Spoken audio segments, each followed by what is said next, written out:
Kisah pelik di Selangor. Gadis Sami 20 tahun bercinta dengan warga emas 90 tahun.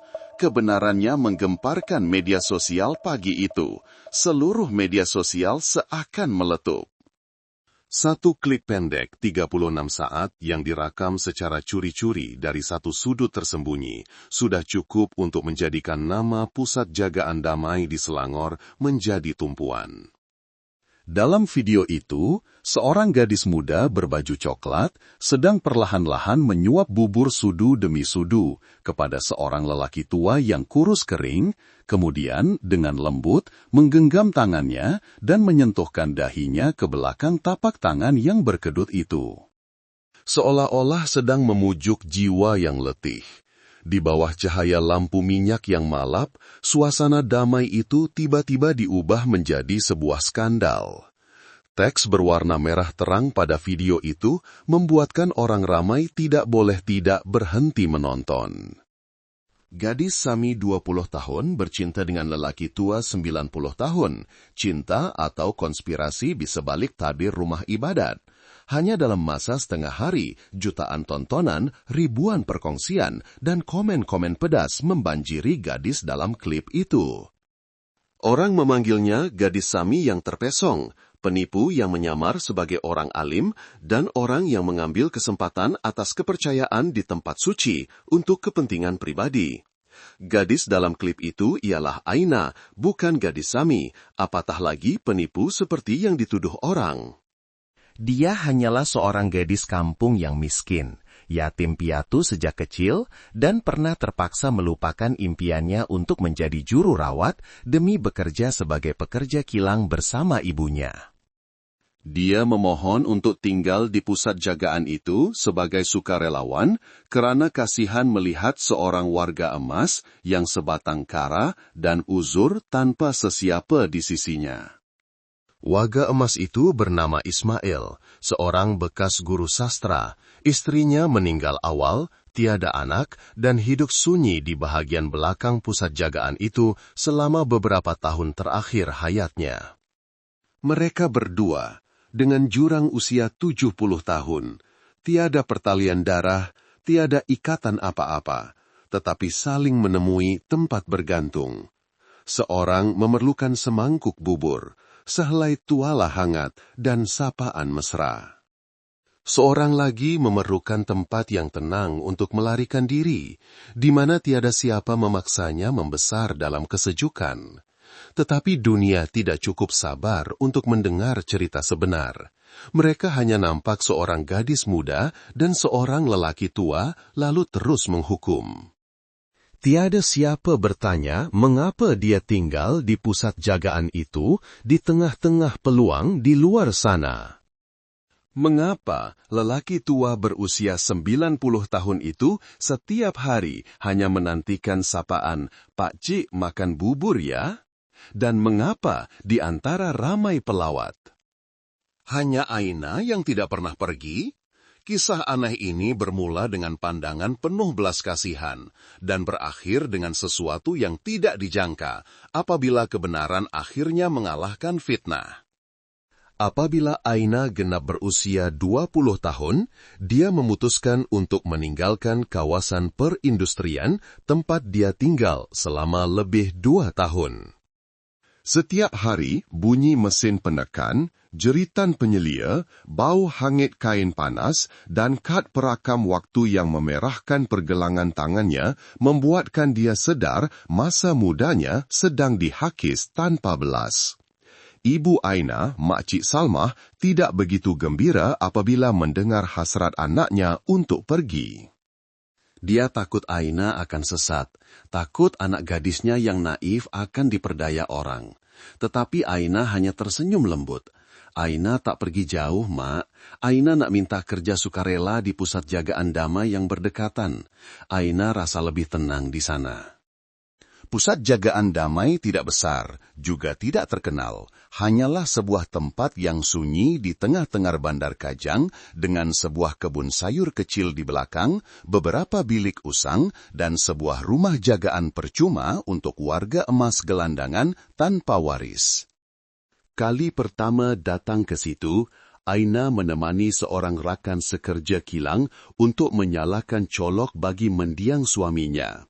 Dia ternampak seorang lelaki tua terbaring menggigil di atas katil besi usang, di sebelahnya semangkuk bubur yang sudah sejuk. Tiada siapa peduli, tiada siapa mendekat.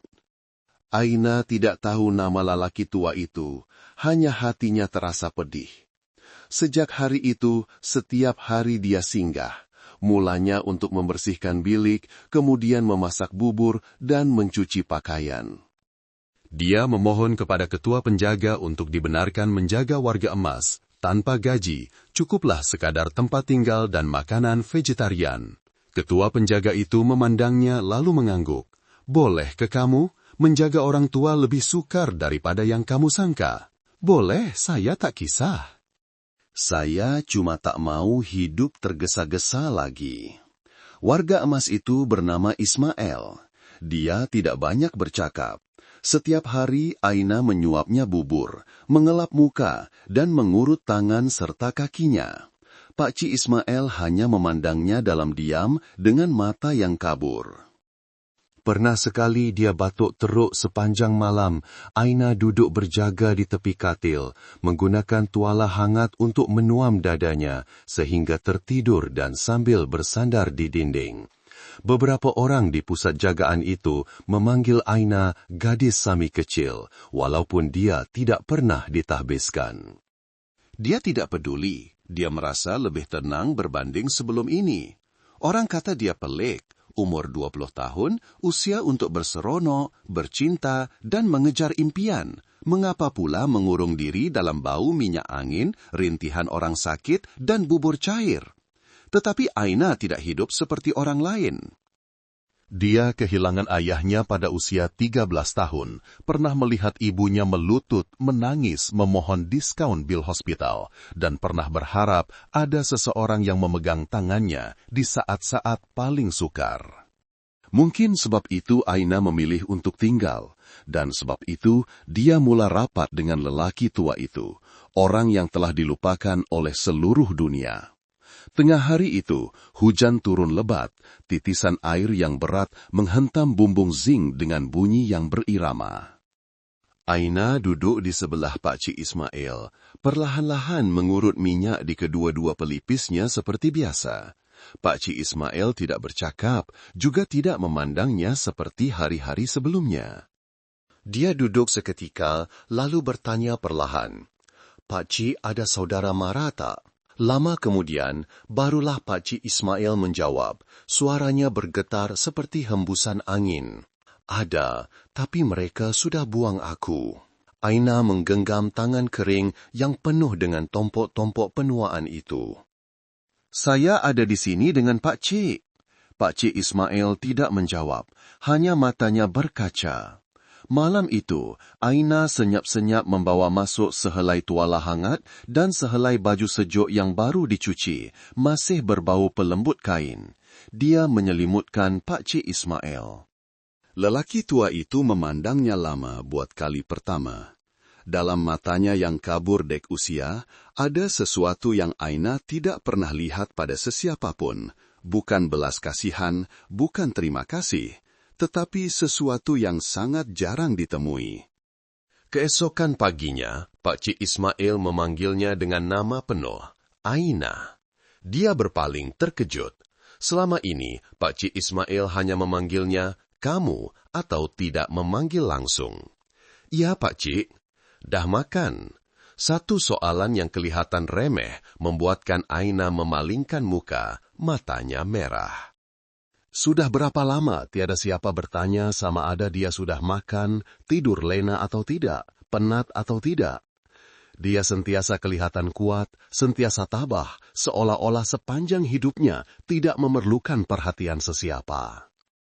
Sejak hari itu, setiap hari Pakcik Ismail akan bertanya, "Aina di mana? Kenapa Aina tak makan bersama hari ini? Teh ni pahit sangat. Aina tolong buatkan yang baru ya." Orang-orang di pusat jagaan mula berbisik. Ada yang tersenyum. "Bertuah budak tu, Pakcik tu sayang dia macam cucu sendiri." Tetapi ada juga yang menyindir. Anak dara rapat dengan lelaki, walaupun dah tua. Tak elok, nanti orang buat cerita. Aina tahu, tetapi dia tidak peduli. Kerana baginya, Pakcik Ismail bukan sekadar seorang lelaki tua. Dia adalah satu-satunya orang yang menganggapnya sebagai seorang manusia, bukan sebagai pekerja kilang, bukan sukarelawan, bukan gadis miskin, tetapi sebagai Aina. Dan nama itu, apabila disebut dengan suara yang bergetar tetapi mesra, menjadi sangat berharga. Pintu gerbang pusat jagaan damai hari itu menerima seorang tetamu yang tidak dikenali. Seorang pemuda tinggi lampai membawa kamera mini memperkenalkan dirinya sebagai Adam, seorang YouTuber yang khusus menghasilkan kandungan untuk menyebarkan nilai-nilai murni dalam kehidupan. Suaranya sopan, senyumannya ramah. Adam dibenarkan oleh ketua penjaga untuk merekam di sekitar halaman dan rumah jagaan, asalkan menjaga ketentraman. Adam berjalan-jalan, mengambil gambar kebun sayur, merekam warga emas sedang membaca kitab pada waktu pagi. Tetapi apabila mendekati bilik Pakcik Ismail, dia berhenti lama. Melalui celah pintu yang terbuka sedikit, Adam melihat satu detik yang sunyi dan aneh. Aina sedang duduk di atas kerusi, Pakcik Ismail terbaring mengiring di atas katil. Aina menyuap bubur Pakcik Ismail, memegang sudu dengan tangan terketar-ketar. Dia tidak banyak bercakap, hanya tersenyum lembut. Kemudian, dia menyentuh tangan Pakcik Ismail, menunduk dan menyandarkan dahinya pada belakang tapak tangan tua itu dengan begitu semula jadi. Pada saat itu, Adam tidak merasa terharu. Dia hanya melihat nilai. Satu idea muncul di benaknya. Seorang gadis muda tinggal di pusat jagaan, mesra dengan seorang lelaki tua. Terlalu unik, terlalu menarik perhatian, dan terlalu banyak uang. Adam tidak meminta izin. Dia berundur beberapa langkah, menghidupkan kamera mininya, merakam secara curi-curi selama beberapa puluh saat, kemudian beredar sepantas dia datang.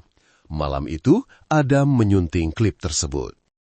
Dia menambah musik sedih, kesan gerak perlahan, dan suara latar yang berbisik. Di tempat suci yang tenang, wujud sejenis perasaan yang melangkaui batas usia, darjat, dan kebenaran.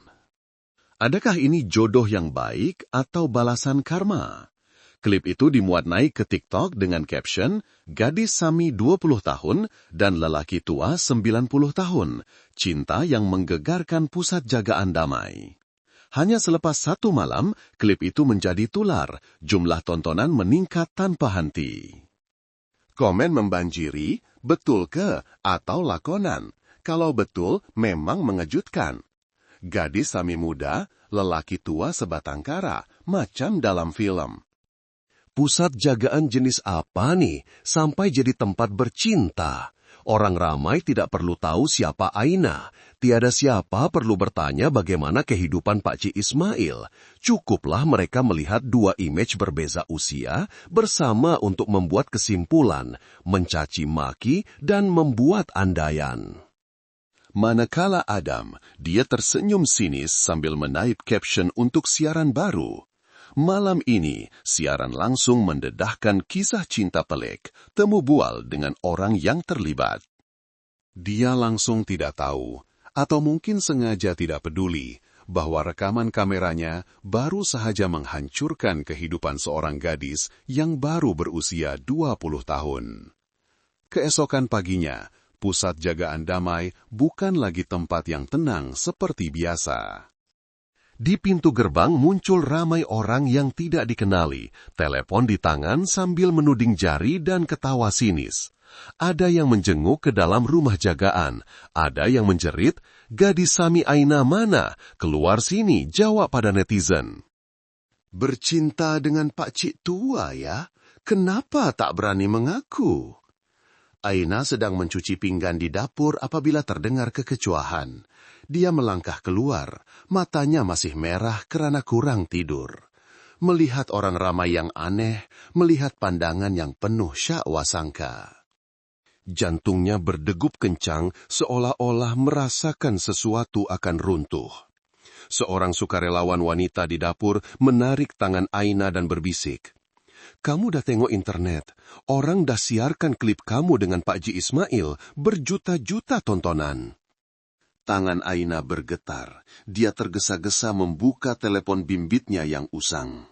Isyarat internet tidak menentu, tetapi cukup untuk memaparkan tajuk video itu. Gadis Sami 20 tahun dan lelaki tua 90 tahun cinta di tempat suci. Dia menekan butang main dan hanya dalam 10 saat pertama, dia melihat dirinya sendiri, suasana mesra itu, genggaman tangan, pandangan penuh kasih sayang, dan juga adegan dia menundukkan kepala ke tangan Pak Cik Ismail. Musik latar yang sedih, suara narator yang sayu, seolah-olah menceritakan sebuah tragedi cinta terlarang. Dia terkeduh, mukanya panas membahang, tekaknya terasa tersekat. Seorang wanita yang berdiri berhampiran pintu gerbang menjerit, "Budak ni berpura-pura alim nak pikat orang tua." Zaman sekarang ni tak tahu nak percaya siapa. Seorang lagi menambah, "Aku dah agap dah. Tiap-tiap hari masuk bilik orang tua tu, siapa tak syak." Aina berdiri kaku, tidak mampu berkata apa-apa. Orang-orang yang pernah tersenyum padanya kini mengelak pandangannya. Ada yang mencebik, ada yang memandang dengan penuh kasihan, tetapi tiada seorang pun yang memihaknya. Petang itu, Pak Cik Ismail terbaring diam, tanpa makan atau minum. Aina duduk di sebelahnya, tangannya sedikit bergetar ketika mengelap muka lelaki tua itu. Pak Cik Ismail bertanya dengan suara serak, "Mereka marahkan kamu kah?" "Tak apa, Pak Cik, saya dah biasa." Tetapi dia tidak biasa dengan perasaan disalah faham. Dia tidak biasa dijadikan bahan jenaka orang ramai. Dia hanya mau melakukan satu perbuatan baik, menjalani kehidupan yang tenang di sisi seseorang yang memerlukannya. Malam menjelang, Aina duduk di tepi katil Pak Cik Ismail seperti biasa. Tetapi kali ini bukan untuk mengurut minyak atau menidurkan seorang lelaki tua, tetapi untuk menelan air mata dalam diam. Buat kali pertama selepas berbulan-bulan di pusat jagaan itu, dia merasa terasing. Keesokan paginya, sebaik sahaja Aina melangkah keluar dari dapur, dia terdengar bunyi riuh rendah di hadapan pintu gerbang. Sekumpulan orang berkumpul, tangan memegang telefon merakam klip, jari menuding, "Betul budak ni." Muka nampak baik, tapi menakutkan. Hidup dalam pusat jagaan, tapi perangai tak senonoh. Pura-pura jaga orang tua, tapi sebenarnya bercinta di sebalik tabir. Aina berdiri kaku, tidak faham apa yang berlaku. Kemudian seorang makcik penjual mi di situ menyuakkan telefonnya yang sedang memainkan klip Adam. Aina tergamam. Imej dia menunduk ke tangan Pak Cik Ismail, cahaya lampu minyak yang malap, muzik latar yang menyayat hati, dan narasi yang berbelit-belit. Setiap gerak-geri penjagaan yang ikhlas dipotong dan disunting menjadi adegan percintaan yang mencurigakan. Orang ramai tidak perlu tahu keadaan sebenar, mereka hanya perlukan alasan untuk menghukum. Belum sempat dia bertindak balas, Aina melihat seseorang di halaman pusat jagaan mengambil gambarnya sambil membuat siaran langsung, bertanya dengan lantang. "Cik kenal Pak Cik tu sejak bila? Betul ke bercinta dengan dia? Pusat jagaan ni betul ke tempat ibadat?" Ketua penjaga melangkah keluar, meminta semua orang bertenang, tetapi suaranya juga kedengaran lemah. Aina masuk ke bilik. Dia kembali ke dalam, menutup pintu, hatinya terasa hancur luluh. Malam itu, Aina duduk di tepi katil Pak Cik Ismail seperti biasa. Lelaki tua itu memandangnya, matanya penuh kerisauan. "Ada apa-apa ke Aina?" Dia mengangguk sambil tersenyum pahit. "Orang tengah cakap buruk tentang saya dengan Pak Cik." Pak Cik Ismail mengerutkan dahi. "Kenapa cakap pasal kamu? Kamu tak buat salah apa-apa pun. Saya pun tak tahu. Kemudian dia merebahkan kepalanya di tepi katil. Pakcik Ismail meletakkan tangannya di atas kepala Aina, mengusap rambutnya dengan lembut, seolah-olah memujuk seorang kanak-kanak. Tak apa, setiap ribut pasti akan reda. Kata-kata yang ringan itu membuatkan Aina menangis teresa-esa. Buat kali pertama, dia menangis di hadapan Pakcik Ismail, bukan kerana takutkan cemoohan orang ramai, tetapi kerana dia merasa tidak berdaya. Kasih sayang yang tulus diputar belitkan menjadi nafsu, pengorbanan diubah menjadi helah. Malam itu, Aina tidak tidur. Di luar pintu gerbang, orang masih mengintai untuk merakam secara curi-curi. Di internet, klip itu terus tersebar bersama dengan penghinaan yang tidak berbelah bahagi. Aina tidak tahu apa yang akan berlaku esok. Dia hanya tahu pada masa ini Pakcik Ismail masih terbaring di situ, bernafas perlahan dan dia masih memegang tangannya tanpa melepaskan. Petang itu, selepas para tetamu beransur pergi, halaman pusat jagaan hanya diiringi bunyi kipas elektrik yang berkeriut dan cahaya matahari petang yang menyapu lantai usang. Ketua penjaga memanggil Aina ke biliknya. Di atas meja, terdapat setimbun cetakan artikel dari internet, beberapa gambar yang dipotong dari video yang sedang tular. Suara ketua penjaga itu rendah, berbeda dari sikap tenangnya yang biasa. Kamu sudah tahu, bukan? Ya, saya tahu. Ketua penjaga memandangnya lama. Aina cuba bertenang, tetapi tangannya masih tergenggam erat di bawah meja. Pak J tak percaya kamu buat perkara yang salah, tapi orang lain tak fikir macam Pak J. Pusat jagaan kita sekarang diperhatikan setiap langkah, setiap pintu. Warga emas yang lain pun terganggu. Aina menelan air liur. Saya minta maaf kerana menyebabkan Pak Cik dan semua orang terlibat. Ketua penjaga itu mengeluh. Ada satu jalan penyelesaian. Kamu balik kampung untuk sementara waktu. Apabila keadaan sudah reda, kamu boleh kembali. Kata-kata itu lembut, tetapi tegas seperti hukuman yang ditangguhkan. Aina melangkah keluar dari bilik, hatinya kosong. Dia berjalan perlahan ke arah bilik Pak Cik Ismail. Lelaki tua itu sedang tidur. Kipas usang meniupkan udara panas seolah-olah satu bentuk pujukan lama. Dia duduk, memegang tangan Pak Cik Ismail. Pak Cik, mungkin esok saya kena balik. Pak Cik Ismail membuka mata, terpinga-pinga. Kenapa? Mereka paksa kamu kah? Tiada siapa paksa saya. Tapi kalau saya tinggal, saya akan menyusahkan pusat jagaan. Pak Cik Ismail diam lama. Tangannya yang bergetar menggenggam tangan Aina, lemah tetapi penuh keazaman. Kalau kamu pergi, siapa nak suapkan bubur untuk Pak Cik? Siapa nak kejutkan Pak Cik setiap pagi? Siapa nak urut tangan Pak Cik bila cuaca sejuk? Aina tersenyum sedih. Nanti akan ada orang lain. Tapi tiada siapa yang seperti kamu. Kata-kata itu menembusi lapisan pertahanan di hatinya. Malam itu, Aina duduk sepanjang malam di hadapan altar.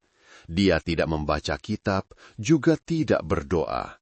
Hanya duduk diam seperti patung, mendengar bunyi ketukan kayu dari jauh. Dia teringat ibunya, ayahnya yang telah meninggal, hari-hari kelaparan menahan lapar supaya ibunya dapat membeli ubat, dan teringat Pak Cik Ismail, orang pertama yang memanggilnya dengan nama penuh Aina. Keesokan paginya, Aina mengemas beberapa helai pakaian ke dalam beg galas usangnya. Dia tidak membawa apa-apa selain sekotak susu dan baju sejuk yang pernah dipakaikannya pada Pak Cik Ismail. Sebelum melangkah keluar dari pintu gerbang, dia berhenti, menoleh ke belakang, melihat deretan rumah jagaan. Dia berfikir dalam hati, jika ada peluang di masa depan, aku akan kembali, tetapi kali ini aku akan lebih kuat. Aina melangkah pergi, tetapi setiap langkah terasa seperti menarik sebahagian jiwanya yang hilang. Bas berhenti menurunkan Aina di hujung lorong kecil yang menuju ke kawasan rumah sewanya yang usang. Sebaik sahaja menjejakkan kaki di situ, dia perasan beberapa pasang mata aneh dari kedai-kedai di tepi jalan memandangnya. Seorang kanak-kanak yang sedang makan pencuci mulut berbisik kepada ibunya. Setibanya di bilik sewa, Ibu Aina sebaik sahaja melihatnya, terus berlari memeluknya erat. "Ya Tuhan, kenapa balik tiba-tiba? Apa cerita sebenarnya nih Aina?" Aina merebahkan kepalanya di bahu ibunya, buat kali pertama membenarkan dirinya menjadi lemah. "Aina tak buat apa-apa yang salah, Mak." Tapi orang tak peduli semua tu. Selama seminggu selepas itu, Aina tidak keluar dari bilik. Khabar angin mengikutinya sehingga ke kawasan kejiranan. Setiap kali dia keluar membeli barang, beberapa orang wanita akan berbisik-bisik, berpura-pura menyapa, kemudian ketawa sinis di belakangnya. "Umur macam tu nak bercinta dengan orang tua 90 tahun, teruknya, mesti nak kikis harta, tak sangka terbongkar." Aina tidak berkata apa-apa. Dia tidak lagi mempunyai kekuatan untuk membela diri. Dia cuba memohon kerja semula di sebuah kedai makan berhampiran kawasan perindustrian, tetapi pemiliknya menggelengkan kepala. "Kedai akak ni kecil, takut pelanggan kenal kamu nanti menjejaskan perniagaan." Satu demi satu pintu tertutup, bukan kerana dia bersalah, tetapi kerana dia tidak dapat melawan mulut orang. Malam menjelang, Aina tidak dapat tidur. Teringat setiap bunyi batuk di bilik Pakcik Ismail.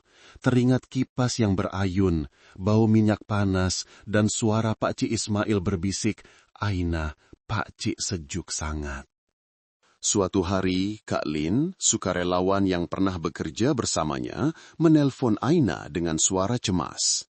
"Aina, Pakcik Ismail sakit tengat. Sejak kamu pergi, dia kurang makan. Beberapa hari ini langsung tak makan, tak nak minum ubat." Telefon di tangan Aina terlepas, jantungnya seakan jatuh ke dasar. Ibunya masuk bertanya, "Ada apa?" Aina tidak menjawab.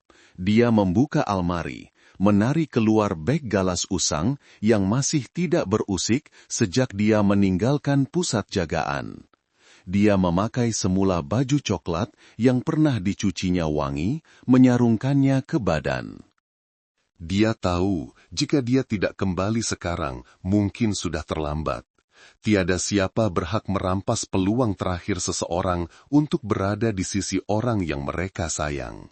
Walau apapun nama perasaan itu, dan Aina memilih untuk kembali. Bas berhenti di hadapan pusat jagaan damai ketika hari baru hendak gelap. Aina melangkah turun, kasut usangnya basah lencun akibat hujan tiba-tiba di pertengahan jalan. Dia tidak menggunakan payung, juga tidak menarik jaketnya, seolah-olah mau membiarkan setiap pandangan menembusi hatinya tanpa sebarang selindung. Melangkah melalui pintu gerbang, dia melihat beberapa orang sedang berbaris untuk mengagihkan bubur. Beberapa wajah yang dikenalinya mengenalinya. Ada yang diam mengangguk, ada yang mengerutkan dahi dan berpaling. Aina tidak menyalahkan mereka.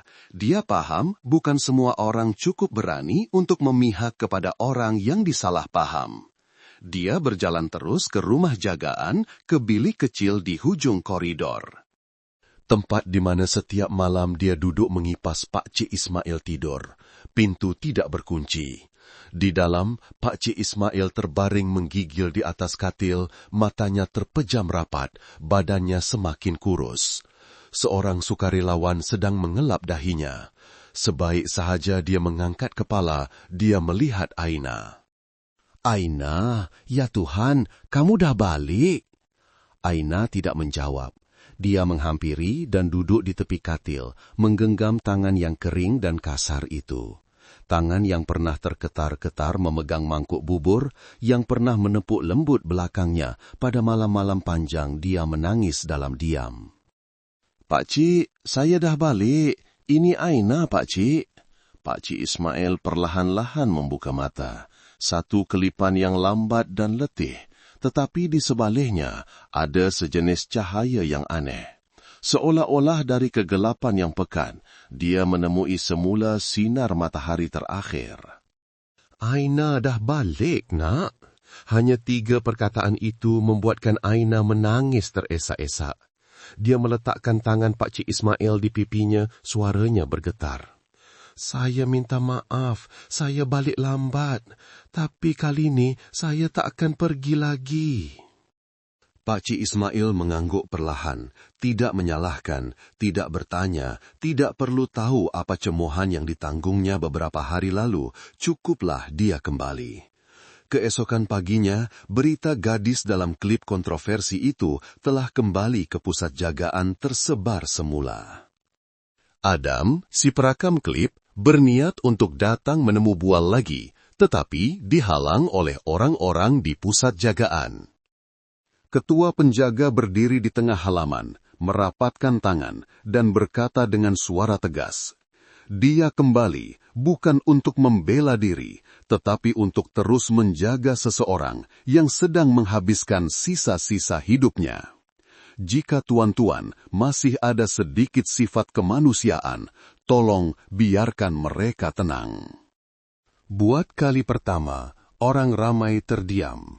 Tiada siapa merakam klip, tiada siapa mengambil gambar. Dan petang itu, di bawah cahaya matahari yang memancar, Aina sekali lagi menyuap bubur sudu demi sudu kepada Pak Cik Ismail, seperti hari-hari sebelumnya, tanpa kamera, tanpa media sosial, hanya tinggal 2 insan, seorang di penghujung hayat, seorang lagi melangkah melepasi cemuhan orang ramai, tetapi masih menjaga kebaikan yang paling murni di dalam hatinya. Seminggu selepas Aina kembali, Pak Cik Ismail dapat menghabiskan setengah mangkuk bubur cair, mampu bersandar selama beberapa menit dan tersenyum dengan susah payah.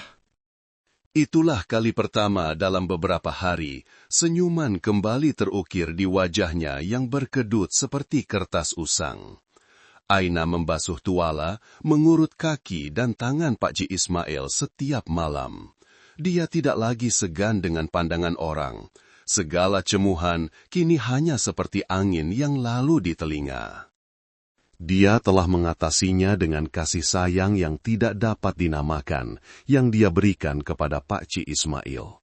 Suatu hari, Pak Cik Ismail berbisik memanggil, Aina, datang sini sekejap, Pak Cik nak cakap sesuatu. Dia menunduk rapat, Pak Cik Ismail berkata perlahan, bibirnya bergetar. Pak Cik bermimpi, nampak kamu pakai topi putih, baju seragam, berjalan di koridor hospital. Aina terdiam. Itu adalah impiannya yang terbengkalai. Dia pernah belajar ke jururawatan tahun pertama, tetapi berhenti di tengah jalan kerana ibunya jatuh sakit dan tiada wang untuk yuran pengajian. Dia tersenyum, matanya berkaca. Pak Cik masih boleh bermimpi, maknanya dah sehatlah tu. Pak Cik Ismail mengangguk perlahan, seolah-olah mengiyakan sesuatu yang jauh. Pada petang-petang yang cerah, Aina duduk di sebelah Pak Cik Ismail membaca buku. Semuanya buku-buku lama yang disimpan di dalam almari, karya-karya sastra tempatan. Pak Cik Ismail amat meminati sastra. Dia pernah menjadi guru sastra di Melaka. Mungkin sebab itu kata-katanya sentiasa lembut, tetapi menusuk kalbu. Suatu hari, dia tiba-tiba bertanya, Aina, nanti bila Pak Cik dah tak ada, kamu nak tinggal di mana? Soalan mudah itu membuatkan Aina tergamam. Dia tidak pernah berfikir lebih jauh dari hari yang sedang dilaluinya. Dia menjawab dengan jujur, saya tak tahu lagi, tapi rasanya saya takkan kembali ke kawasan perindustrian. Pak Cik Ismail tersenyum mengangguk seolah-olah berpuas hati. Kamu dilahirkan bukan untuk menghabiskan hidup di barisan pengeluaran. Kamu tahu mendengar, tahu merasa, tahu menyayangi. Orang seperti kamu mesti hidup dengan lebih bermakna. Kata-kata Pak Cik Ismail kedengaran seperti satu doa, juga seperti pesanan terakhir. Malam itu, Aina berbaring di sebelah katil Pak Cik Ismail, mendengar setiap nafasnya yang berbunyi berat. Matanya terbuka merenung siling usang. Dia tahu masa Pak Cik Ismail tidak lama lagi. Dia telah kembali, tetapi apabila Pak Cik Ismail tiada nanti, siapakah dia? Soalan itu tersimpan di dalam hatinya seperti batu berat. Tidak tergesa-gesa, tidak ganas, tetapi amat membebankan. Dan suatu hari nanti, dia perlu menjawabnya sendiri. Suatu petang yang panas terik, bunyi cengkerik riuh di atas pokok ketapang di hadapan halaman. Aina membawa semangkuk bubur cair masuk dan mendapati Pak Cik Ismail tidak berbaring seperti biasa. Sebaliknya, duduk tegak, matanya yang kabur bersinar aneh, suaranya lain. "Aminah, jangan tinggalkan abang, jangan pergi." Aina tergamam. Nama Aminah tidak pernah disebut sebelum ini. Dia meletakkan mangkuk bubur, duduk di sebelahnya dan memegang tangannya. "Pak Cik, ini saya, Aina." Pak Cik Ismail memandangnya dengan bingung, lalu menangis seperti kanak-kanak. Tangisan yang bergetar itu membuatkan hati Aina terasa pedih. Malam itu, dia bertanya kepada ketua penjaga. Ketua penjaga itu diam seketika, lalu berkata, "Aminah itu istri Pak Cik, meninggal dunia semasa Pak Cik baru berusia 40-an, satu-satunya orang yang dia sayang. Sejak itu, dia hidup seorang diri tanpa anak. Mungkin dalam tidurnya dia nampak semula bayangan istrinya." Aina kembali ke bilik dengan hati yang resah. Dia berpikir tentang kasih sayangnya kepada Pak Cik Ismail. Sebenarnya perasaan apa itu? Adakah ia rasa hormat seperti kepada ibu bapa, atau pampasan bagi seorang gadis yang kekurangan kasih sayang sejak kecil? Keesokan paginya, seorang sukarelawan tergesa-gesa menunjukkan teleponnya kepada Aina. Di internet Adam, si perakam klip, sekali lagi memuat naik video baru. Kali ini dia bukan sahaja berhenti pada adegan mesra, malah menambah tajuk yang sensasi. Berita panas, gadis Sami jaga warga emas 90 tahun sebenarnya lakonan semula kisah cinta lama. Adam, mereka cerita bahawa Aina adalah waris kepada Puan Aminah, isteri yang telah meninggal, yang kembali menjaga suaminya sebagai takdir.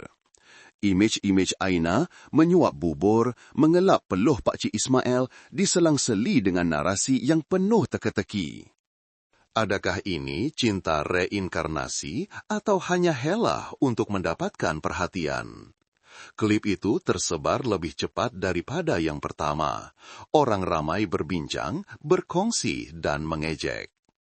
Sesetengah orang yang lebih jahat membuat meme, menggabungkan gambar Aina di sebelah Pak Cik Ismail dengan caption yang pedas. Di pusat jagaan, beberapa sukarelawan malu dan mengelak daripadanya. Ada yang terlepas cakap, "Kalau tahu macam ni dari awal, jangan bagi budak tu tinggal, menyusahkan." Aina mendengar semuanya tetapi hanya diam. Dia tidak lagi mempunyai kekuatan untuk membela diri. Malam itu, Pak Cik Ismail demam panas, meracau memanggil nama istrinya yang telah meninggal dunia berulang kali. Aina duduk di sebelahnya, tangan memegang tuala basah sambil menangis dan berbisik, "Pak Cik, saya bukan Puan Aminah, saya cuma Aina. Tapi saya janji, sampai nafas terakhir, saya akan tetap di sisi Pak Cik." Di luar sana, media sosial terus bergejolak, tetapi di dalam bilik kecil ini hanya ada satu kebenaran.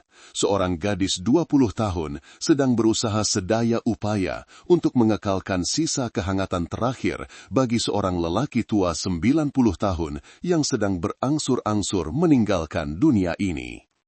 Selepas meracau, kesihatan Pak Cik Ismail semakin merosot. Seorang doktor sukarelawan dijemput untuk memeriksa, dia hanya menggelengkan kepala perlahan. Umur macam ni, ubat hanya boleh kurangkan sakit.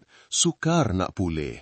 Perlukan seseorang di sisi untuk beri semangat. Hati Aina semakin tekad untuk tidak meninggalkan Pak Cik Ismail. Setiap hari dia duduk di sebelahnya, menyuap setiap sudu bubur, menceritakan kisah-kisah harian.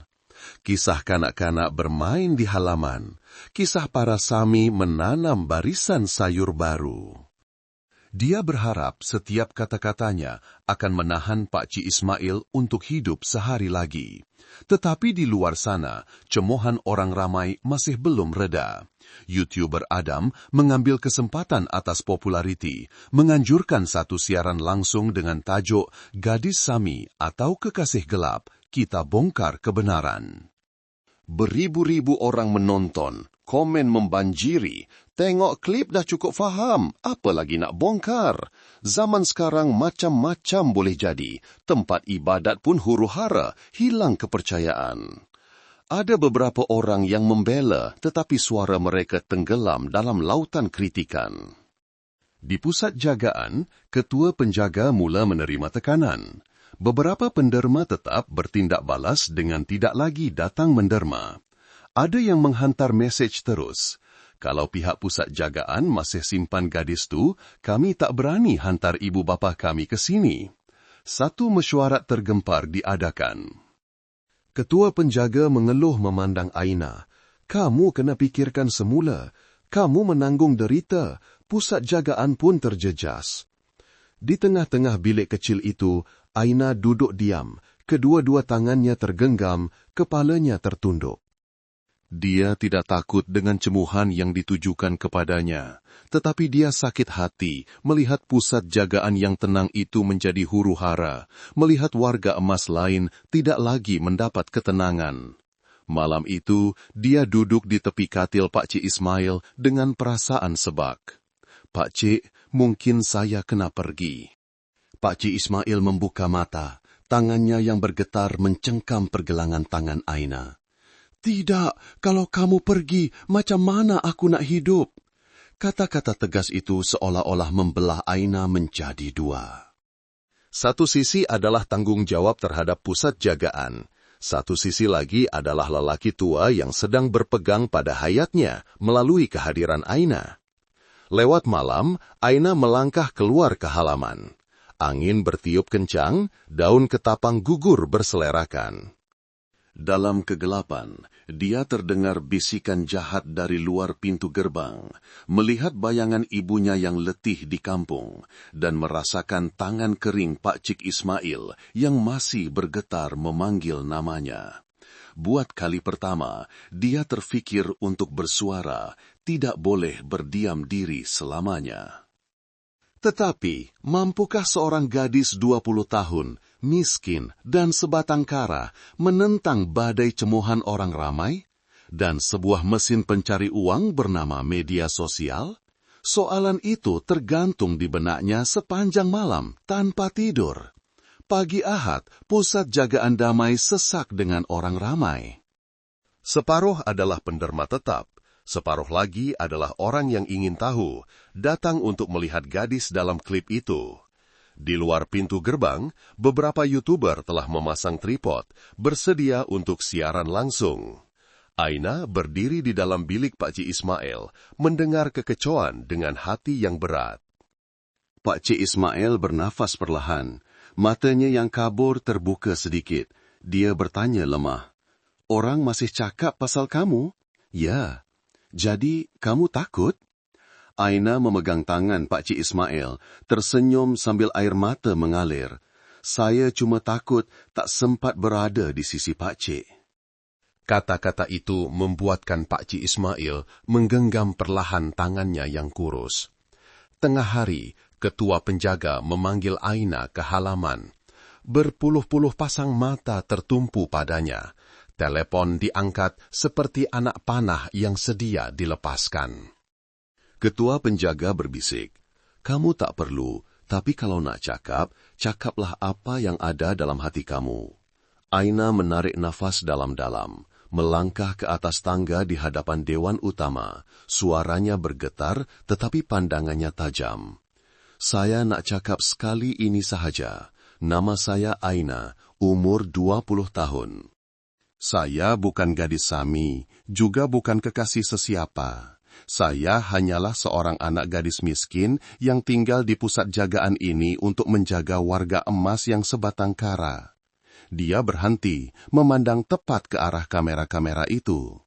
Orang dalam klip itu ialah Pak Cik Ismail. Dia tiada anak, tiada siapa di sisinya. Saya jaga dia seperti saya jaga ayah saya sendiri, itu sahaja. Tapi, hanya kerana satu video, saya dijadikan bahan ketawa orang ramai. Ada yang kata saya pura-pura alim, ada yang kata saya ambil kesempatan. Tapi, ada tak sesiapa yang pernah berjaga semalaman mendengar batuknya?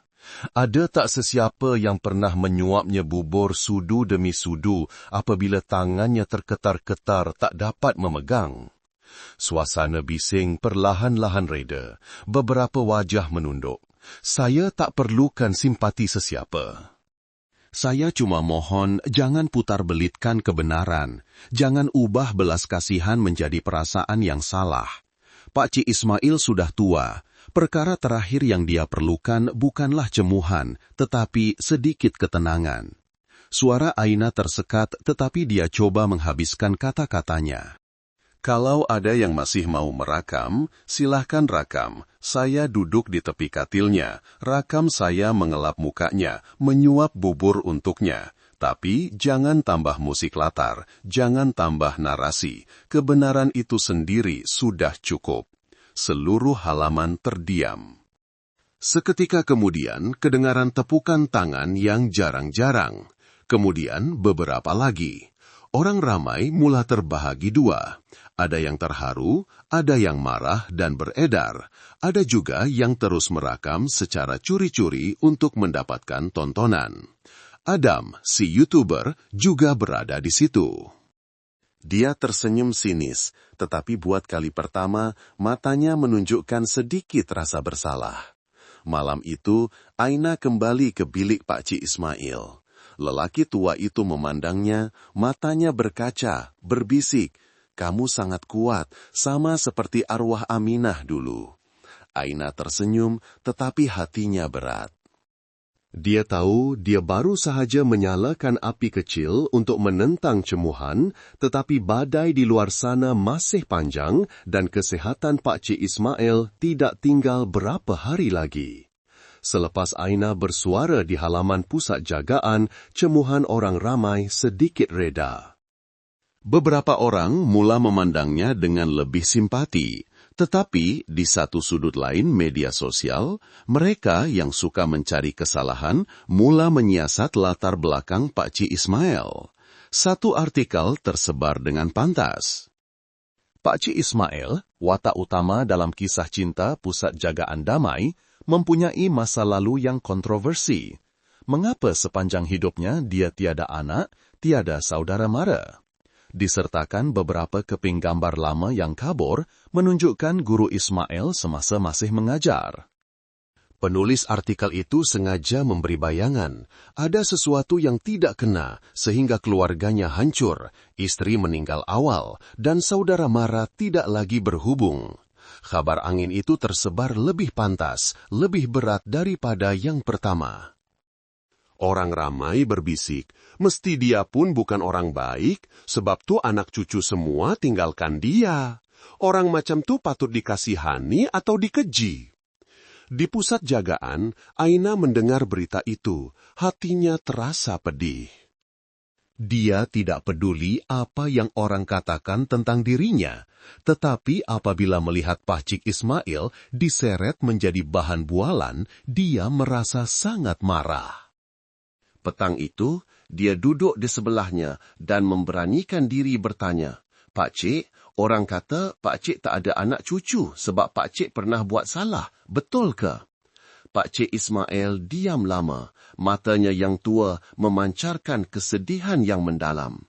"Aku tak salah, cuma pilihan aku berbeza dari orang lain." Aina menunggu. Pak Cik Ismail mengeluh, suaranya terputus-putus. Aku kawin dengan Aminah, tapi dia sakit tenat sejak awal, tak boleh melahirkan anak. Saudara Mara desak aku kawin lain, tapi aku tak mau. Aku dah janji, hanya ada dia seorang. Bila dia meninggal, saudara Mara anggap aku degil, putuskan semua hubungan. Aku hidup seorang diri sampai sekarang. Suaranya bergetar, matanya berkaca. Kalau itu satu kesalahan, biarlah aku tanggung seumur hidup, tapi aku tak pernah menyesal. Aina memegang tangan Pak Cik Ismail. Hatinya dipenuhi rasa hormat yang tidak terhingga.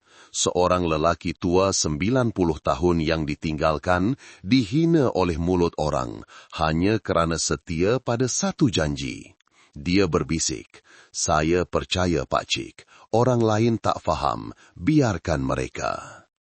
Bagi saya, Pak Cik adalah guru, ayah, dan satu-satunya tempat bergantung. Pak Cik Ismail memandangnya, matanya penuh kehangatan. Pada saat itu, Aina sedar kasih sayangnya kepada Pak Cik Ismail bukan lagi sekadar belas kasihan, tetapi satu rasa simpati yang mendalam. Satu jiwa yang patah menemui kesinambungannya dalam satu jiwa yang muda. Malam itu, media sosial masih riuh. Tetapi bagi Aina, dunianya hanya terlingkup di dalam bilik kecil itu dengan bunyi nafas yang lemah dan tangan Pak Cik Ismail yang bergetar. Dia tahu kebenaran boleh diputar-belitkan, tetapi hati nurani seseorang tidak boleh disentuh oleh sesiapa kecuali diri sendiri. Kesehatan Pak Cik Ismail semakin merosot. Dokter sukarelawan datang melawat, memberikan ubat penahan sakit dan berpesan kepada Aina. Sekarang, yang paling penting ialah semangat. Jika dia berada di sisi orang yang dipercayainya, dia akan lebih tenang. Aina mendengar dengan hati yang berat. Dia hampir tidak pernah meninggalkan sisi katil Pak Cik Ismail. Setiap sudu bubur, setiap biji ubat, setiap kali mengelap muka, dilakukannya dengan penuh kesabaran dan kasih sayang. Tetapi di luar pintu gerbang, badai belum reda. Adam, si YouTuber, muncul lagi.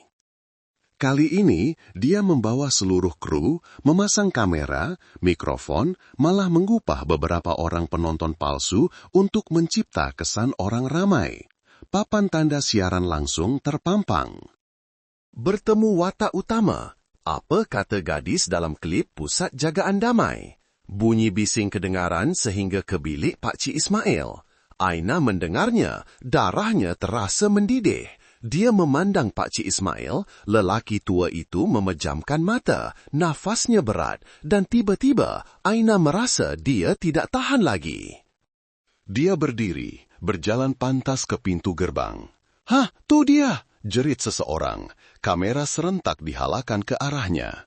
Adam tersenyum, menyuakan mikrofon. "Selamat sejahtera, Cik Aina. Hari ini boleh kongsi sikit tentang kisah cinta istimewa ni?" Aina memandang tepat ke dalam lensa kamera. Matanya merah tetapi suaranya tegas. "Abang panggil apa kisah cinta? Bagi saya, ini adalah penjagaan. Bagi Pak Cik Ismail, ini adalah nafas terakhirnya. Abang tak ada hak untuk jadikan ia bahan jenaka." Adam sedikit tergamam, tetapi cepat-cepat kembali tenang. Tapi netizen, mereka nampak lain. Mereka perlukan jawapan yang jelas. "Netizen?" Aina memotong, suaranya lebih tinggi. "Mereka hanya nampak beberapa puluh saat yang abang rakam secara curi-curi dan terus beri hak pada diri sendiri untuk menghukum. Tapi saya dah berada di sisinya selama beratus-ratus hari, menyuap setiap sudu bubur, berjaga semalaman mengelak peluh." "Abang ada di situ ke?" Suasana menjadi senyap. Beberapa orang penonton terdiam. "Abang nak tontonan, rakamlah adik Gani." Aina mendepangkan tangan, suaranya tersekat. "Rakam saya melindungi dia, rakam saya menangis kerana tak berdaya." Tapi tolong jangan lekatkan label cinta terlarang pada dua insan yang hanya berpegang antara satu sama lain untuk terus hidup. Kata-kata tegas itu seperti satu tamparan ke muka Adam. Beberapa tepukan tangan kedengaran dari orang ramai. Ada yang berbisik, betul kata budak tuh. Adam terkedu, mukanya sedikit merah. Dia berpaling kepada kru, memberi isyarat untuk mematikan kamera. Tetapi, klip ucapan Aina itu telah direkam oleh orang lain dan dimuat naik terus ke internet. Hanya selepas satu petang, video gadis pusat jagaan melawan YouTuber menjadi tular. Beribu-ribu komen bertukar arah. Kesian budak tuh, setiap katanya jujur. Dia jaga orang tua tapi difitnah. Mulut orang memang jahat. Saya percaya dia. Di dalam bilik, Pak Cik Ismail membuka mata, memegang tangan Aina dan berbisik, "Kamu dah jadi kuat, Pak Cik dah tenang." Aina menangis teresak-esak. Buat kali pertama, selepas berhari-hari ditekan, dia merasa tidak lagi keseorangan. Selepas klip Aina melawan itu tersebar, pandangan orang ramai tiba-tiba berubah. Ramai yang mula bersimpati dan bersuara membelanya. Beberapa penderma kembali ke pusat jagaan, membawa buah tangan untuk warga emas, melawat Aina dan menepuk bahunya. Anak gadis kecil tapi berani. Jangan biarkan kata-kata buruk melemahkan semangat. Ketua penjaga juga menarik nafas lega. Buat kali pertama selepas beberapa minggu, dia melihat halaman pusat jagaan kembali dihiasi gelak tawa kanak-kanak. Tetapi ketenangan itu tidak bertahan lama. Adam, si YouTuber, tidak mudah melepaskan lombong emasnya. Tontonan, derma, kontrak pengiklanan, semuanya menjadi sumber pendapatannya. Penentangan Aina memalukannya, tetapi pada masa yang sama membuka peluang baru. Penonton dahagakan drama baru. Di sebuah kafe, dia dan krunya berbincang. Cerita ni belum tamat. Orang cuma berpihak pada budak tu buat sementara sebab emosi. Kita perlukan bukti sebaliknya. Sesuatu yang buat orang percaya, dia betul-betul ada hubungan terlarang dengan orang tua tu. Seorang ahli kru berkata dengan ragu-ragu, tapi hakikatnya tak ada. Adam menepis, hakikat tak penting, yang penting apa yang penonton nak percaya. Dia mengupah seseorang untuk menyamar sebagai kenalan lama Pak Cik Ismail. Mereka cerita kononnya pernah melihat Aina memeluk Pak Cik Ismail, memanggil dengan panggilan mesra yang tidak normal. Dia juga menyebarkan berita Aina tinggal di pusat jagaan kerana mengintai harta tanah dan wang derma. Sementara itu, di pusat jagaan, keadaan Pak Cik Ismail semakin tenat. Suhu badannya tidak menentu. Malam demam panas, siang pula lemah longlai, seolah-olah hanya menanti masa.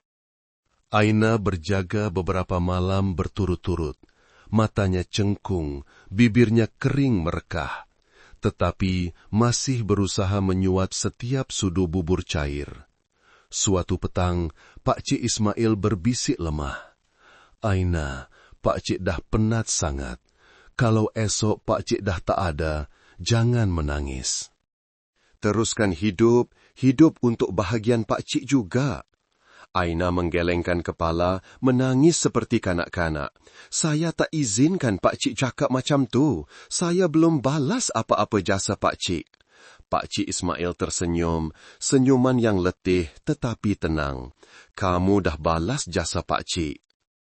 Kamu beri Pak Cik kepercayaan bahawa di dunia ini masih ada orang yang tahu menyayangi dengan ikhlas. Di luar pintu gerbang, badai sekali lagi melanda. Adam memberi bayangan, malam esok saya akan umumkan bukti terakhir tentang cinta pelik ini.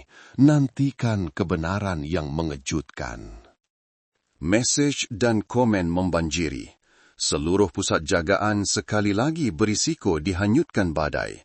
Tepat pada masanya, Aina keletihan kerana menjaga Pak Cik Ismail. Malam itu, Aina duduk di tepi katil. Tangannya menggenggam erat tangan kurus yang semakin sejuk itu. Di luar sana, Orang menantikan satu pendedahan. Tetapi di dalam bilik kecil ini hanya ada satu kebenaran. Kematian sedang menghampiri dan gadis 20 tahun itu bakal kehilangan satu-satunya tempat bergantung dalam hidupnya. Malam berikutnya, media sosial sekali lagi bergejolak. Adam mengadakan siaran langsung yang dirancang rapi, tajuknya sensasi. Gadis Sami dan warga emas 90 tahun, kasih sayang atau konspirasi, bukti terakhir akan mengejutkan Anda. Di skrin, dia memainkan satu rakaman audio yang kabur, suara lelaki tua bercampur dengan bisikan seorang gadis. Saya di sini, saya sayang Pak Cik sangat. Ya, jangan tinggalkan Pak Cik. Dia memotong dan menyunting dengan licik, menambah muzik latar, mengubahnya menjadi luahan cinta antara Aina dan Pak Cik Ismail. Netizen sekali lagi berang.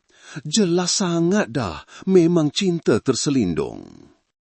Aku dah kata, tak ada angin masakan pokok bergoyang. Ada yang membela, tetapi suara mereka lemah ditelan gelombang kritikan. Di pusat jagaan, Aina duduk di sebelah Pak Cik Ismail. Telefonnya bergetar tanpa henti dengan mesej dan panggilan. Kak Lin, seorang sukarelawan, berkata cemas, "Orang tengah maki kamu lagi tuh, Aina." Aina tidak menjawab. Dia menunduk mengelap dahi Pak Cik Ismail yang berpeluh. Tetapi pada masa itu, Pak Cik Ismail tiba-tiba mengalami sesak nafas yang teruk. Seluruh badannya kejang sedikit, nafasnya tercungap-cungap seperti enjin lama yang hampir mati. "Pak Cik," jerit Aina, tangannya terketang-ketar memegang tangan lelaki tua itu. Semua orang bergegas memanggil dokter. Di dalam bilik yang sempit itu, Aina melutut memeluk tubuh kurus itu, jantungnya berdegup kencang. "Pak Cik, jangan tinggalkan saya, tolong jangan tinggalkan saya." Pak Cik Ismail membuka mata, bibirnya bergetar. "Jangan menangis, Aina. Kamu kena kuat." Kemudian matanya perlahan-lahan terpejam, nafasnya yang nipis tinggal lemah seperti benang. Di luar pintu gerbang, orang ramai yang ingin tahu sekali lagi berkumpul, berbincang tentang siaran langsung itu. Beberapa orang malah menghalangan telepon terus ke arah bilik itu. Aina bangun, berlari keluar, matanya menyala. "Cukup, kamu semua nak rakam, rakamlah saya, rakam semua. Tapi tolong biarkan Pak Cik tua tu tenang, dia sedang nazak, kamu semua masih ada hati perut kah?" Jeritan itu membuatkan orang ramai terdiam. Beberapa kamera diturunkan, ada yang memalingkan muka, malu. Adam juga berada di situ, berniat untuk menyuakan mikrofon, tetapi Aina terus meluruh ke arahnya, memandangnya tepat. "Abang," kata abang, "tunjukkan kebenaran pada dunia." "Berani abang bersumpah dengan hati nurani abang? Rakaman audio tu abang potong dari mana?" Adam pucat lesi. Dia cuba mengelak tetapi tidak sempat. Seorang pemuda dalam kerunya ketakutan dan terlepas cakap, Saya cuma ikut arahan abang." Orang ramai mula berbisik. Suasana berubah. Di dalam bilik, Pak Cik Ismail masih bernafas tersekat-sekat. Aina berlari kembali ke tepi katil, menggenggam erat tangannya, air mata mengalir. "Saya takkan biarkan orang malukan Pak Cik lagi. Saya akan lindungi Pak Cik sampai akhir." Buat kali pertama dalam hidupnya, gadis 20 tahun yang miskin dan lemah itu berdiri gagah di tengah-tengah jemuhan. Kerana dia tahu, ini bukan sahaja perjuangan untuk maruahnya, tetapi juga untuk menjaga sisa maruah terakhir seorang lelaki tua yang telah melalui seluruh hidupnya dalam kesunyian. Malam itu, di dalam bilik kecil itu, nafas Pak Cik Ismail seperti api pelita yang berkelip-kelip ditiup angin.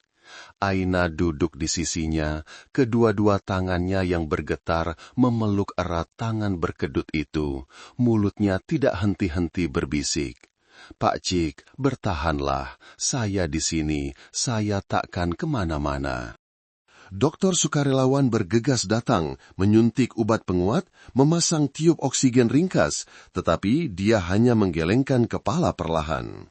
Kita hanya boleh pastikan dia selesa. Umur macam ni susah nak bertahan lama lagi.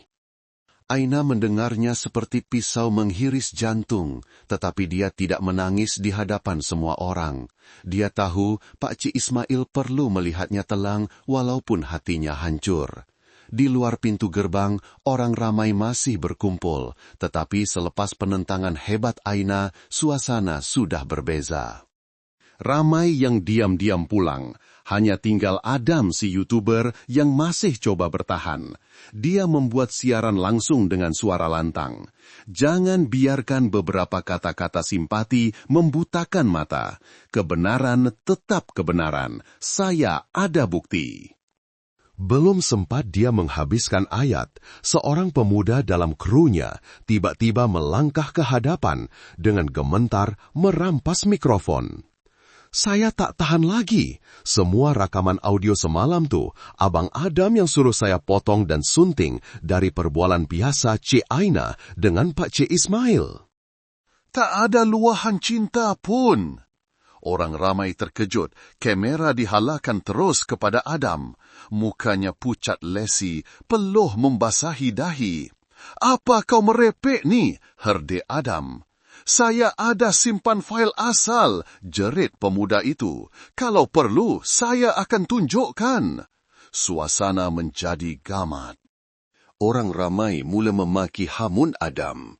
Penipu, kau dah hancurkan hidup budak tu. Hidup tak berkat.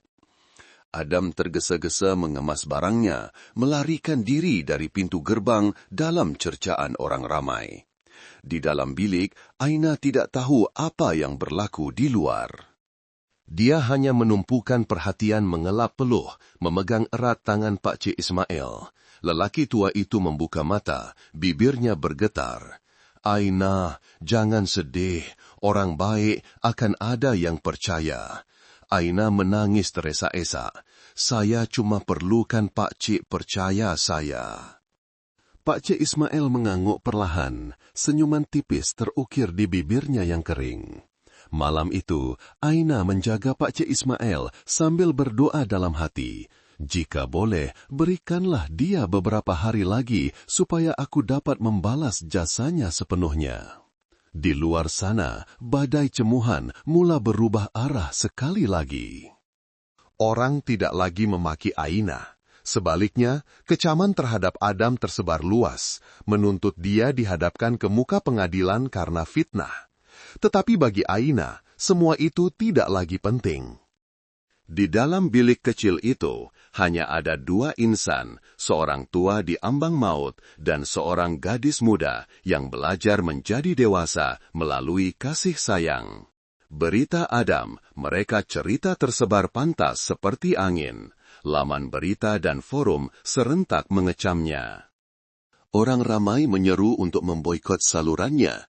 Malah ada yang menuntut pihak berkuasa campur tangan atas perbuatan fitnah. Beberapa penderma kembali ke pusat jagaan meminta maaf kepada ketua penjaga dan Aina. Kami terlanjur percaya kata-kata bohong, dah salah sangka pada budak tu. Rasa bersalah betul. Ketua penjaga hanya merapatkan tangan. Manusia semua pernah buat silap.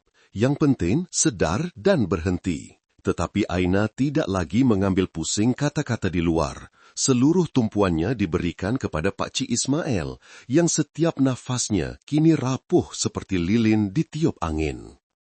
Suatu pagi, ketika matahari menyelinap masuk melalui tingkap, Aina melihat Pak Cik Ismail tiba-tiba membuka mata, pandangannya lebih jernih dari biasa. Dia memberi isyarat supaya semua orang keluar, hanya meninggalkan Aina seorang. Mari sini nak, bisiknya lemah. Aina duduk, menggenggam erat tangan kurus itu. Pak Cik Ismail memandangnya. Matanya penuh dengan kata-kata yang tidak sempat diluahkan. Aina, seumur hidup Pak Cik hidup sunyi, setia pada janji dengan orang yang telah tiada. Pak Cik sangka Pak Cik akan pergi dalam diam, tetapi Tuhan Maha Penyayang, Dia hantarkan kamu. Air mata Aina mengalir. Dia menggelengkan kepala. Sayalah yang disayangi. Kalau bukan kerana Pakcik, saya mungkin tak tahu bagaimana nak hidup dengan betul. Pakcik Ismail tersenyum, senyuman yang lembut dan letih. Kamu kena teruskan hidup dengan bermakna. Jangan biarkan orang lain tentukan siapa kamu dengan mulut mereka. Kamu lebih kuat dari yang kamu sangka. Dia berhenti, menarik nafas dengan susah payah, kemudian berkata satu persatu, "Kembalilah ke sekolah, tunaikan impian kamu yang tertangguh. Jangan sia-siakan hati yang tahu menyayangi yang kamu ada." Aina menangis teresak-esak, merebahkan kepalanya ke tangan Pakcik Ismail. Saya janji akan buat, tapi tolong jangan tinggalkan saya. Tangan Pakcik Ismail perlahan-lahan mengusap rambut gadis muda itu. Senyuman tipis terukir, suaranya bergetar. Pakcik dah tenang, dah boleh pergi. Di luar, bunyi loceng pusat jagaan bergema di seluruh halaman. Di dalam bilik kecil itu, Aina memeluk tangan yang semakin sejuk itu, menangis terseduh-sedan. Lelaki yang menghabiskan seluruh hidupnya setia pada satu janji, akhirnya menutup mata dalam ketenangan, kerana dia tahu ada seorang gadis 20 tahun yang berjanji untuk meneruskan api kemanusiaan itu. Upacara pengebumian Pakcik Ismail diadakan secara sederhana di halaman pusat jagaan. Tiada bunyi muzik yang riuh, hanya bunyi ketukan kayu, bunyi loceng, dan bau asap colok yang berbaur dengan angin pagi. Di atas meja altar kecil, gambar Pakcik Ismail diletakkan dengan kemas, seorang lelaki kurus dengan pandangan lembut di sebalik cermin mata usangnya. Aina memakai baju coklat, wajahnya cengkung selepas beberapa malam tidak tidur. Dia duduk di sebelah keranda, matanya merah tetapi tenang. Dia mahu menghantar Pakcik Ismail pergi dengan ketenangan, seperti pesannya, jangan banyak menangis, hiduplah untuk bahagian Pakcik juga. Penduduk sekitar datang beramai-ramai. Ada yang sebelum ini pernah mencemuhnya. Kini diam-diam meletakkan colok, menunduk memohon maaf. Seorang wanita tua berkata dengan suara bergetar, "Nak, Makcik dah salah sangka pada kamu. Maafkan Makcik." Aina hanya menunduk, tidak menyalahkan sesiapa. Apa yang mengejutkan semua orang ialah kehadiran ramai orang yang tidak dikenali. Mereka adalah bekas pelajar Pakcik Ismail yang mendapat tahu melalui internet dan datang menziarah. Seorang lelaki pertengahan umur menangis teresak-esak. "Kalau bukan kerana Cikgu Ismail, saya mungkin tak kenal huruf untuk ubah nasib. Tapi selama ni, cikgu hidup sunyi macam ni." Tangisan itu membuatkan ramai orang sebak. Mereka sedar orang yang dihina sebagai penyendiri yang mencurigakan sebenarnya pernah menabur benih ilmu dan kepribadian yang tidak terkira banyaknya. Pandangan di internet juga berubah. Klip-klip Aina berdepan dengan cemuhan. Kata-kata terakhir Pakcik Ismail dikongsi semula dengan caption simpati. "Kesian budak ni, baru 20 tahun, dah tanggung macam-macam." Pakcik Ismail pergi, tapi tinggalkan pengajaran tentang kesetiaan. Jangan biarkan pemburu tontonan memutarbelitkan kebenaran lagi. Adam, si YouTuber, hampir hilang dari media sosial selepas pendedahan itu. Beberapa laman berita melaporkan dia sedang disiasat kerana menyebarkan berita palsu. Malam terakhir sebelum pengebumian, Aina duduk seorang diri di sebelah keranda Pakcik Ismail. Dia meletakkan tangan kecilnya pada gambar itu dan berbisik, "Pakcik, saya dah janji, saya akan sambung belajar. Saya akan hidup dengan baik supaya Pakcik bangga." Air mata mengalir, tetapi kali ini bukan lagi kerana kelemahan. Ia adalah air mata seorang gadis muda yang menghantar pergi satu-satunya ahli keluarga yang tinggal dan melangkah ke dunia luar dengan hati yang berbeza. Keesokan paginya, diiringi bunyi loceng yang bergema, Pakcik Ismail dihantar pergi dalam dakapan seluruh komuniti. Seseorang yang pernah dilupakan akhirnya pergi dalam kenangan dan penghormatan. Dan itulah juga pembelaan yang paling indah untuk Aina.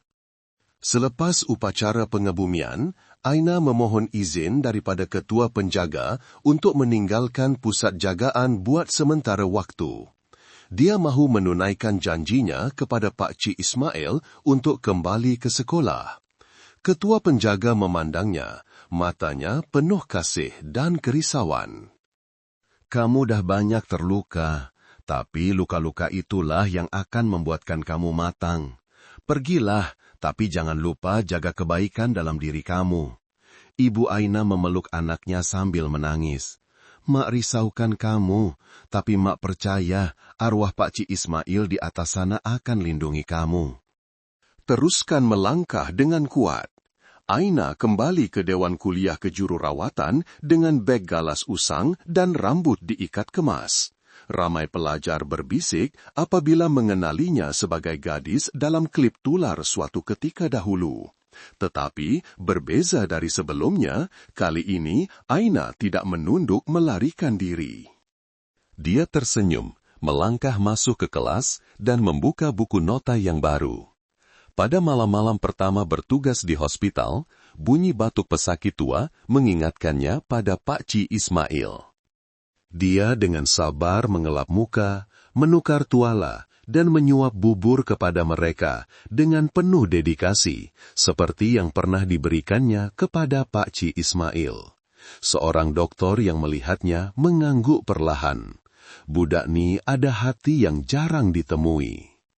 Di luar sana, kisah Aina perlahan-lahan menjadi bukti kebenaran. Bukan semua perkara sama seperti yang digambarkan oleh media sosial. Beberapa akhbar menulis semula kisahnya. Dari gadis difitnah ke pelajar kejururawatan, perjalanan Aina membina semula kehidupan. Ramai yang datang menyokongnya, menghantar beasiswa kecil, menyumbang untuk yuran pengajiannya. Seseorang yang tidak dikenali menghantar mesej. Saya pernah salah faham tentang awak. Sekarang saya harap awak maafkan saya. Belajarlah bersungguh-sungguh untuk jadi orang yang berguna. Aina membaca setiap baris dengan mata berkaca. Dia tahu bukan semua orang berubah, tetapi sekurang-kurangnya ada hati yang telah sedar.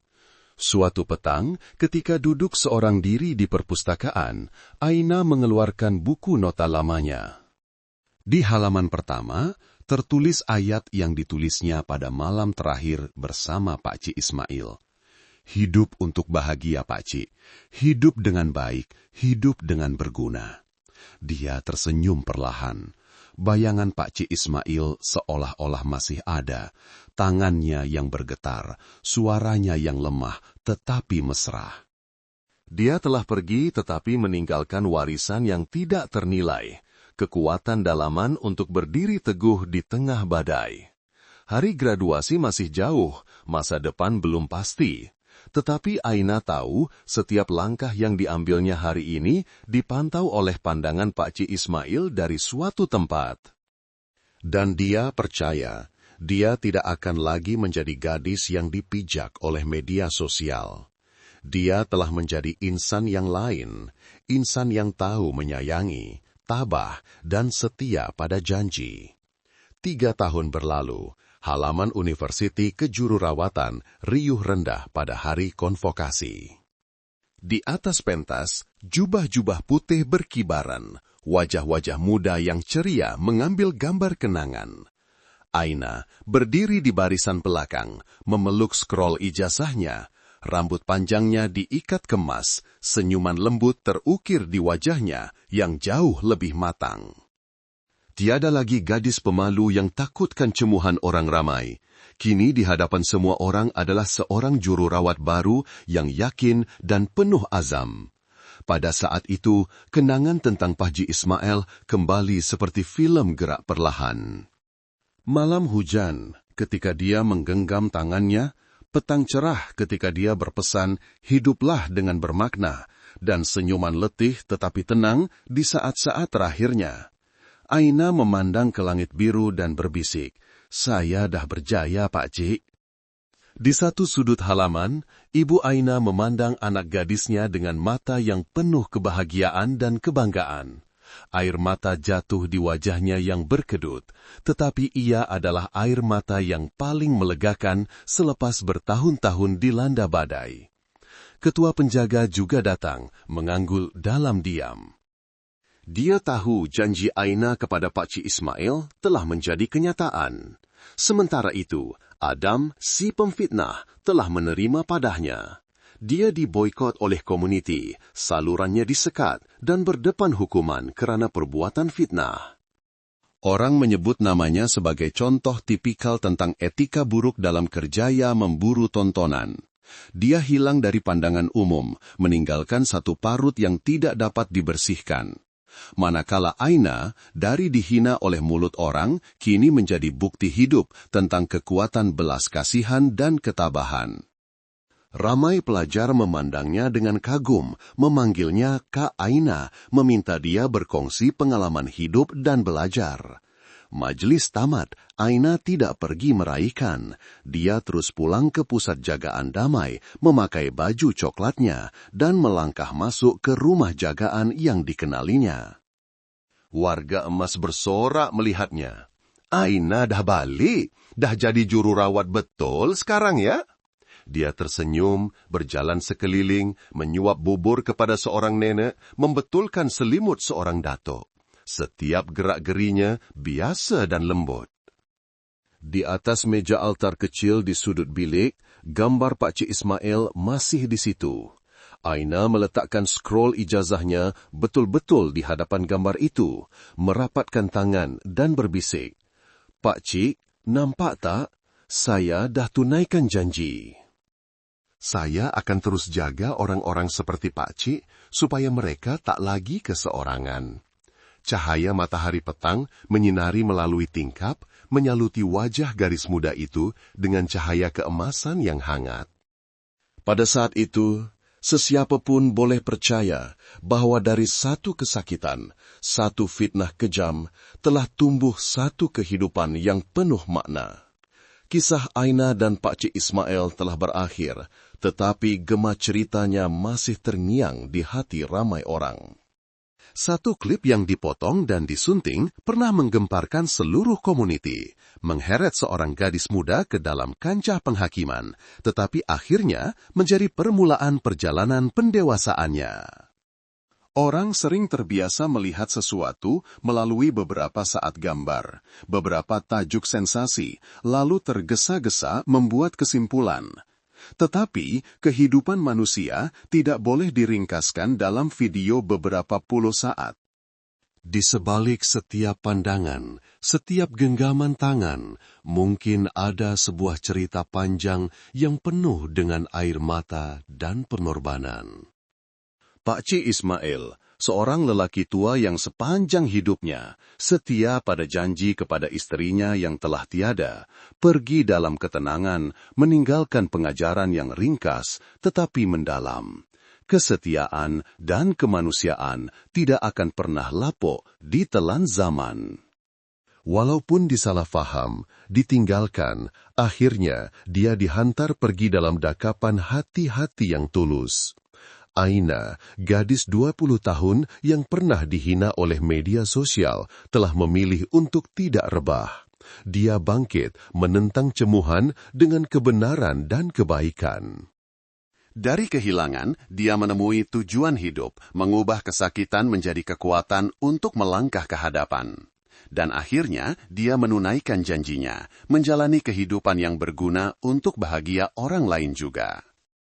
Adam, si YouTuber yang sanggup mengetepikan hati nurani untuk keuntungan, telah menerima padahalnya. Ia adalah satu peringatan bahwa kebenaran mungkin boleh diputar-belitkan buat seketika, tetapi tidak boleh disembunyikan selamanya. Kejahatan yang dirancang untuk keuntungan akhirnya akan terbongkar di hadapan umum. Kisah ini bukan hanya tentang satu perasaan pelik seperti yang pernah dihebohkan, tetapi sebenarnya adalah bukti kekuatan kasih sayang dan belas kasihan. Ia mengajar kita untuk tidak tergesa-gesa menghukum sebelum mengetahui kebenaran. Jangan jadikan kesakitan orang lain sebagai bahan hiburan. Dan percayalah, dalam apa jua keadaan, orang baik akhirnya akan dibela. Orang jahat akhirnya akan menerima balasan. Di atas jalan kehidupan yang penuh badai, apa yang menahan manusia bukanlah kabar angin, tetapi kepercayaan pada kebaikan. Bagi Aina, perjalanan baru sahaja bermula. Tetapi pastinya, dia akan terus melangkah dengan hati yang kuat, hati yang telah belajar menyayangi dan tabah dari seorang lelaki tua 90 tahun di pusat jagaan damai suatu ketika dahulu. Hai semua, terima kasih kerana menonton. Boleh saya tahu, kawan-kawan semua datang dari mana? Coba komen sikit negeri atau negara Anda di bawah. Jadi, apa pendapat Anda tentang cerita yang baru saya sampaikan tadi? Adakah ia menyentuh hati Anda? Atau mungkin ada bagian yang paling Anda suka? Saya sangat suka membaca pandangan Anda semua. Apa-apapun, saya doakan semoga Anda semua yang sedang menonton ini sentiasa berada dalam keadaan sehat sejahtera, dilindungi, dan sentiasa tenang. Jaga diri baik-baik di mana jua Anda berada. Dan akhir sekali, jika Anda sendiri ada kisah atau pengalaman menarik untuk dikongsikan, jangan segan silu untuk ceritakan di ruangan komen. Jom kita sama-sama berkongsi cerita dan inspirasi. Kami tunggu ya.